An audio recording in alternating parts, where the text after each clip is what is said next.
Hello po sa inyong lahat. Isang magandang umaga po sa inyong lahat. Good morning po. Ngayon po ay 8 ng Hulyo 2026 anyo at ang oras po ngayon dito sa Los Angeles, California ay alas 6:30 ng umaga. Araw po ngayon ng Miyerkules. At nais ko po mag-vlog mga kababayan, mga minamahal, patungkol po dito sa napapansin natin na yung maraming technicality na ah,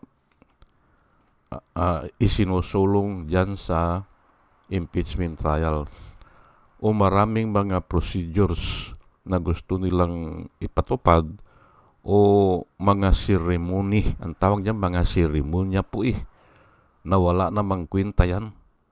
May kwenta yan, pero kung minsan nakakaabala lang po yung mga seremonya, hindi ba? At ang Biblia po, mayroon ding ganyan. At sinagot na po yan ni Jesus Christ. At yan po ang ipapaliwanag ko dito para maintindihan natin yan. Opo.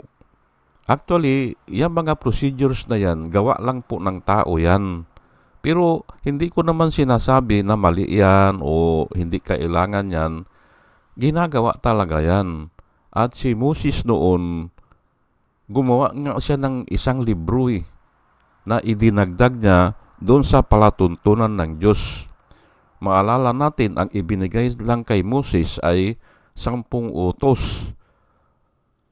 Pero bakit ang dami ng palatuntunan o ang dami ng mga procedure na dapat sundin? Ayun na nga, pinag-usapan siguro nila Moses yan na ito. At ganun nga ang nangyayari sa atin. Mga procedure o mga rules o sub-rules o kung ano man yan. Pero, ang nangyayari kasi dyan, nadidilute yung 10 commandments kasi napupunta doon ang focus ng mga tao. Napupunta doon sa procedures. So, ang tawag natin dyan ay technicality. Hindi ba? Halimbawa, nire-require na lahat ng kaso ay ipadaan muna sa barangay. Yan ang procedure O kaya, kung mag-grade ka, ay kailangan mayroong kasamang media. Yan po ang mga procedure na kung minsan ay doon pa lang, dahil hindi nasunod yun, ay nawawala na yung kaso. Ganun po Pero, pag-aralan po natin para hindi po tayo malito. Ngayon, ang title ko po ngayon ay pwede mo naman i-implement lahat ang rules, Peter Cretano, pero huwag kaligtaan ang importansya ng batas. Ayan po hindi pwedeng baliwalain yung importansya ng batas. O ano ba yung purpose ng batas? Bakit ginawa yung batas? Hindi ba? Ay kasi ang nangyayari ngayon, ang mas importansya o ginagawa ng most important part of the law. Most important part of the law is yung procedure o yung rules o yung technicality ay mali po yun. At sinabi na po ni Jesus Christ yan. Hindi ba? Ang pinaka-importansya ng batas, yung justice. Yan po ang sinabi ni Jesus Christ. Kasi nga nalilito ng mga tao o hindi natin alam kung sinasadya ng mga Pariseo na ganun ang gawin para ay simple ay ipapakita nila na magaling sila o nababaliwala yung 10 utos. Huwag kang magnanakaw. Particularly huwag kang magnanakaw, huwag kang papatay. Kasi yan ang mga kaso ngayon Aywan ko lang kung may pangangalo niya dyan, wala naman siguro. Pero yun lang muna, huwag kang magnanakaw, huwag kang papatay. O ay nagnakaw ba yan? O nagplunder ba yan? O yun po Yun ang nakakalimutan dahil binibigyan po ng emphasis yung procedures. o yung seremonya, hindi ba? O, ceremony of the law. Ayan po, no? Sa Matthew 23, verse 23, ito po ay, yung nagbibigay ng handog o yung alay, nagbibigay ang mga Parisiyo o ang mga tao ng tithes and offerings o love gift, ganyan, ano? Ang tawag niya ngayon, love gift, ganun. O ay, ang dami na po niyan, hindi ba? Iba pa yung tithes, iba pa yung love gift. Ayan po, hindi ba? Ngayon ay mga dagdag lang po yan eh. Mga dagdag. Ngayon ay kinontra po yan ni Jesus Christ. Kasi nga isa yan sa ceremony of the law eh. Opo. Wala pong makikita sa Biblia na tayo ay magbibigay ng 10% ng ating sahod. Wala po. Yan ay kinuha lang nila kasi yun ang ibinigay ni Abraham doon sa nung nanalo siya sa gira. O yung 10% ibinigay niya doon sa kay Melchizedek na walang ama, walang ina, yung si Melchizedek. O ay yun ang nakasalubong niya. Ay doon niya ibinigay yung 10% of the spoil, hindi ba? Doon nag-umpisa yan. Pero walang kuman na ganun. At pagdating sa New Testament ay nawawala talaga eh. 10% ay paraling yung tax 12% ata dito sa Amerika yung income mo, yung trabaho mo, kakaltasan nila ng 10%. At yun ang ibabayad mo sa income tax. Malamang doon din nanggaling yan. Ngayon ay ito po ang ating mababasa, Woe to you, teachers of the law and Pharisees, you hypocrites, you give tenth of your spices, mint, dill, and cumin, but you have neglected the more important matters of the law, justice, mercy, and faithfulness. You should have practiced the latter without neglecting the former. Ayan po. Yan po nakasulat dyan. Basahin po natin ulit, Woe to you, teachers of the law and Pharisees, you hypocrites, you give a tenth of your spices, mint, dill, and cumin, but you have neglected the more important matters of the law, justice, mercy, and faithfulness. You should have practiced the latter without neglecting the former. Ayan po, Ngayon, ang sinasabi po dito ni Jesus Christ ay kayo mga teachers of the law, mga Parisiyo, mga hipokrito kayo, sabi niya. You give a tenth of your spices. Alam niyo po ito po ay halaman ito, mga halaman sa garden. Halaman po ito, itong lahat ng yan, halaman po yan, mga bulaklak o yung mga talbos siguro yan o maliliit lang ito. Spices, hindi ba? At saka yung mint, hindi ba? Alam nyo naman ang mint eh. Mga dahon lang yan. At dill and cumin, yung tenth noon, adi ang liit niyan, kinukompute nila yung pera na nakukuha nila sa mga halaman nila. Na mga garden lang ito, yung halaman sa garden. Adi maliit lang yan, hindi ba? At ibinibigay nila yung 10% doon sa simbahan. Yun ang sinusunod nila kasi procedure po yun eh. Pero wala po nakasulat na ganyan sa batas ng Diyos. Yun po ang sinasabi ni Jesus Christ. Procedure nga eh. Na napag-usapan nila 10% ang ibibigay. Kaya nga tinawag niya mga hypocrites kayo, sabi niya. Kasi nga gusto nilang ipatupad yun eh. na 10% ay ang liit lang naman, hindi ba? O, ngayon ay, but you have neglected the more important matters of the law. Ang purpose kasi ng batas, the purpose of the law is to obtain justice. Yan po ang nakakalimutan nila. To obtain justice. At saka, sa iba kasi ang nabasa ko ay peace and to obtain justice, peace and equality. Yun po ang purpose ng batas.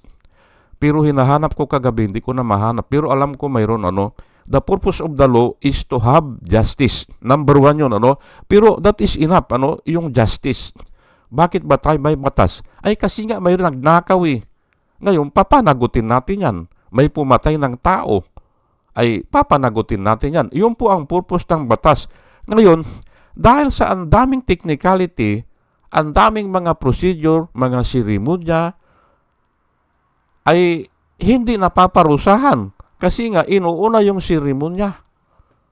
Ayun po, ay hindi siya pumasok doon sa seremonya, ay bali, wala naman yung seremonya eh. Kaya nga, ang sabi ni Jesus Christ, you should have practiced the latter without neglecting yung kauna-unahan purpose ng batas is to obtain justice.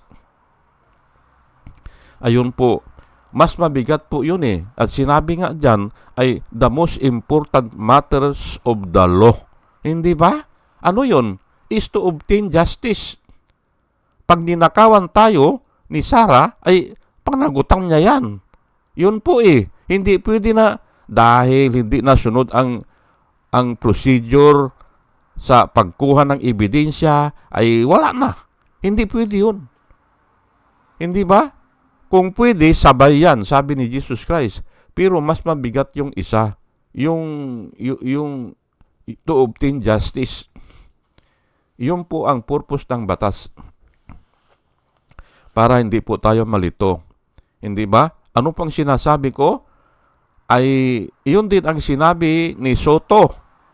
Napakinggan ko, ay wag tayong masyado dyan sa technicality, sabi niya. Ang sabi ni Soto, ang gusto ng mga tao ay trial na. Parang sinasabi ni Soto na ang gusto ng mga tao, hustisya. Hindi ba? Hindi yung mga procedure. Hindi ba? Procedure of the law. Hindi ba?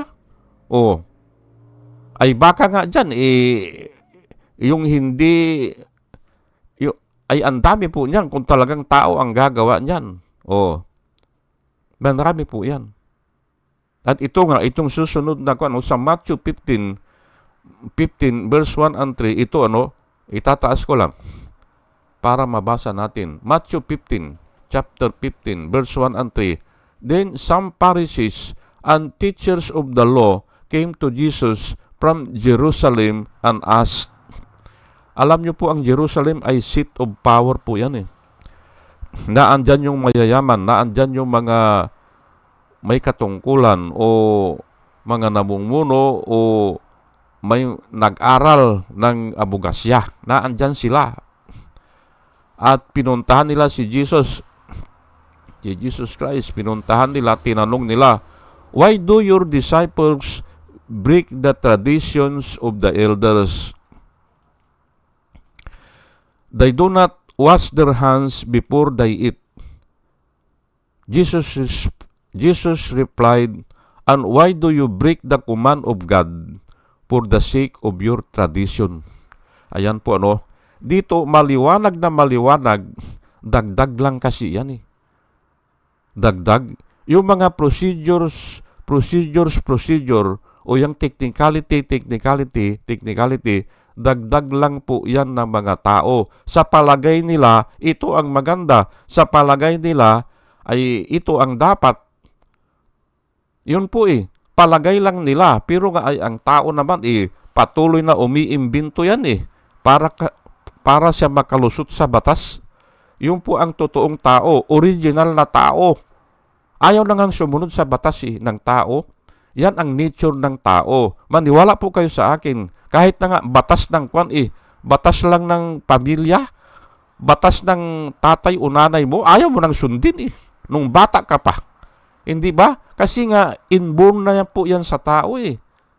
O, kaya, ay, ito nga ang sinasabi ni Jesus Christ dito, basahin ko lang muna ulit then some Pharisees and teachers of the law came to Jesus from Jerusalem and asked, "Why do your disciples break the traditions of the elders?"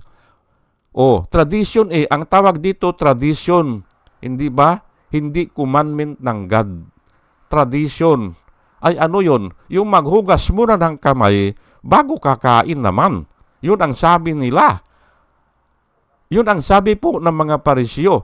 Why do your disciples break the traditions of men? O kaya, yung procedures of men. Procedure lang po yan o yung seremonya.